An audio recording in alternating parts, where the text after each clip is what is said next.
Bonjour Hervé Morin. Bonjour Frédéric Rivière. Les djihadistes ont montré vendredi dernier une détermination et une résistance assez impressionnante à Gao. Est-ce que ça vous a surpris? Non mais, je veux dire, ce qui s'est passé à Gao démontre bien que le succès militaire qui était prévisible n'amène pas à considérer que cette opération sera finalement un succès. Il faut bien avoir ça en tête.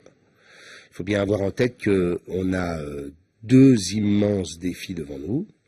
Le premier défi, c'est constituer une force africaine qui ressemble à quelque chose. Or, on est dans une région du monde où il n'y a quasiment pas d'armée, avec des pays faibles, fragiles. Et la deuxième chose, c'est reconstruire un pays. Et on sait, pour avoir été en Afghanistan pendant 10 ans, que reconstruire un pays, c'est pas une petite affaire. Ça veut dire engager un processus politique avec les Touaregs. Ça veut dire redonner au Mali la consistance d'un État, puisque c'était un État failli. C'est pas par hasard si le Mojao, enfin toutes les forces djihadistes sont arrivées au Mali, c'est parce que c'était un État failli. Et donc ces deux défis-là sont entiers et devant nous. Enfin, j'ajoute un troisième élément.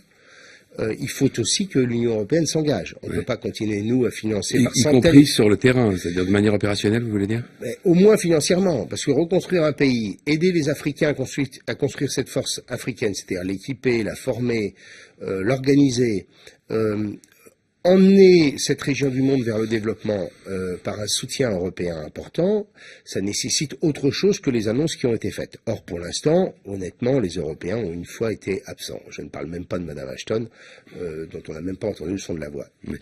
Dans ce contexte, est-ce que vous croyez possible que les troupes françaises commencent à se retirer dès le mois prochain, comme le gouvernement l'avait évoqué?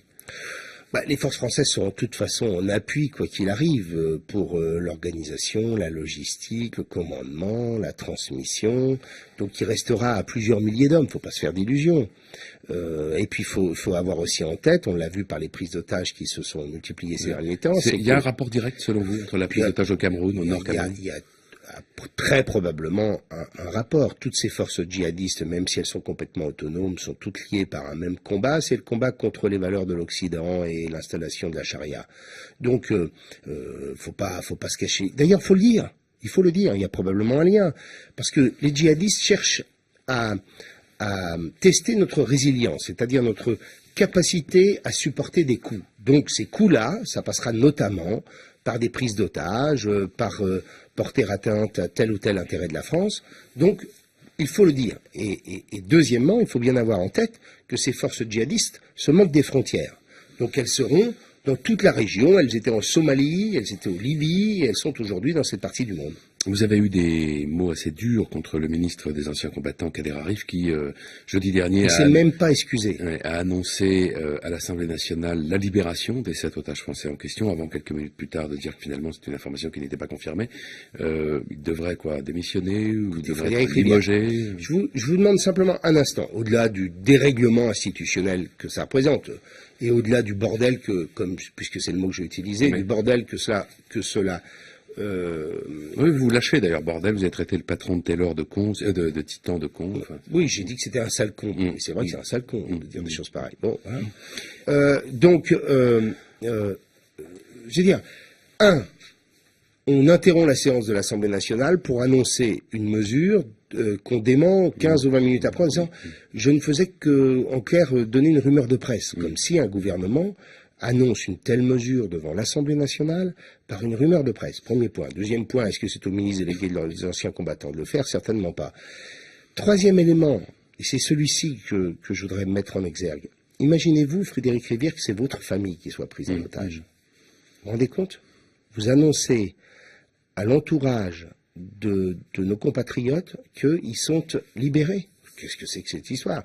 Au moins qui présente ses excuses, et j'espère que le gouvernement saura en tirer des conséquences. Mais vous aurez observé que le bordel, vous l'avez tous les 3 jours.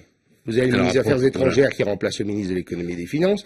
Vous avez le ministre délégué aux anciens combattants qui fait des annonces absolument ahurissantes. Et hier soir, vous avez Vincent Payon qui commence à vous expliquer qu'on va modifier les rythmes scolaires pour être repris 2 heures après par le Premier ministre pour lui dire mais c'est pas l'ordre du jour. Qu'est-ce qui vous intéresse là dans cette affaire? C'est ce couac gouvernemental ou c'est le fond du dossier sur les rythmes scolaires, 2 semaines de vacances d'été en moins ou 3 semaines même quasiment puisqu'on passerait à 6 semaines? Je vais vous dire, la déclaration de Vincent Payon, c'est la démonstration de la fébrilité et de l'improvisation. La fébrilité, parce que je suis maire d'une commune. Je suis favorable à la révision et à la transformation des rythmes scolaires, parce que tout le monde le sait, nous avons l'année la plus courte, avec le programme scolaire le plus dense d'Europe. Grosse journée. Donc, on est tous d'accord là-dessus. Sauf que son système, plaqué d'en haut, ou après une négociation d'en haut, on dit aux collectivités et aux équipes pédagogiques, vous allez trouver 45 minutes en fin de journée pour mener des activités périscolaires.